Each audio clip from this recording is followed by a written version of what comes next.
Dai.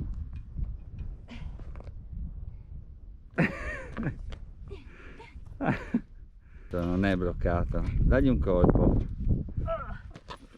Dai, porca miseria.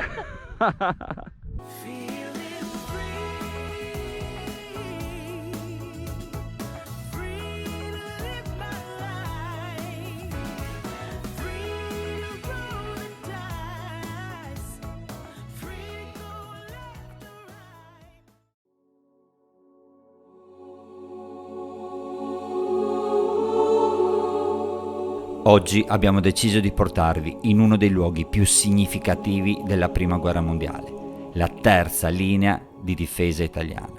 Il museo all'aperto del Kolovrat sull'omonimo altopiano ci regala trincee e fortificazioni perfettamente restaurate, camminamenti, gallerie, postazioni per le mitragliatrici e depositi di munizioni possono essere visitati da tutti. Un'escursione ideale per far conoscere ai nostri figli la storia del nostro paese. È un'occasione in più per spiegare che la guerra è sempre stata e sarà sempre la soluzione sbagliata.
Iniziamo l'escursione partendo da rifugio Casoni Solarie, dove lasciamo la macchina nel comodo parcheggio. Dopo esserci soffermati dinanzi al monumento dedicato al primo caduto della Grande Guerra, raggiungiamo la segnaletica CAI, che ci indica in modo chiaro la direzione da prendere. Affrontiamo subito una ripida ma breve salita, che ci fa guadagnare la cima del monte Nagrado Kiabuk, 1114 metri. E dopo aver visitato il museo a cielo aperto, continuiamo il cammino prendendo la traccia ben visibile che ci porterà sul Monte Piatto, 1138 metri.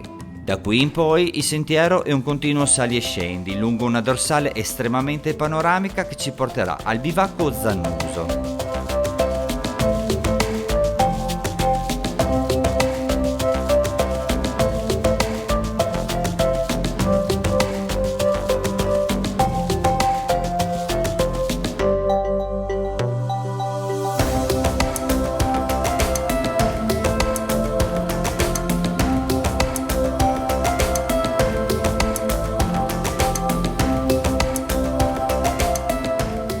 Da lì via verso la nostra meta, il Monte Gnagnoi, dove un bellissimo tramonto ci aspetta.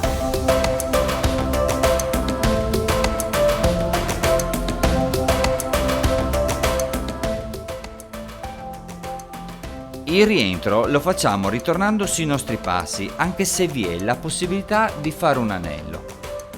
Rimanere in quota e goderci i 1000 colori dell'imbrunire è stata la scelta migliore.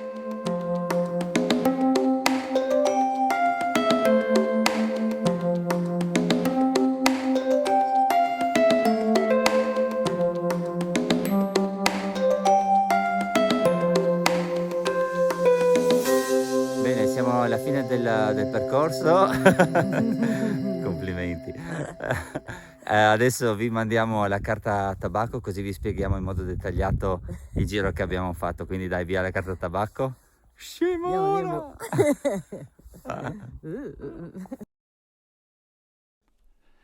Allora, non ci dilungheremo molto nella spiegazione. Passando per Cividale siamo arrivati al rifugio Solarie, un po' prima dell'omonimo passo. Una volta lasciata l'auto nel comodo parcheggio, abbiamo preso la strada asfaltata che ci ha portato all'imbocco del sentiero 746. Affrontiamo la prima salita che ci porta alle postazioni militari. In questo punto possiamo arrivare anche con la macchina e iniziare il percorso da qui. Seguendo la traccia ben evidente, proseguiamo senza rischio di sbagliare fino al monte Nagnoi. Noi poi siamo ritornati alla base lungo la stessa traccia, ma in prossimità del bivacco Zanuso si può decidere di prendere questo sentiero, in modo da fare un giro ad anello. Il nostro consiglio comunque è quello di rimanere in quota per godere del bellissimo panorama. Il video termina, vi ringraziamo di essere arrivati fino a qui, vi chiediamo di condividerlo in modo possa essere d'aiuto ad altri escursionisti, vi salutiamo, buone camminate a tutti e alla prossima, ciao ciao!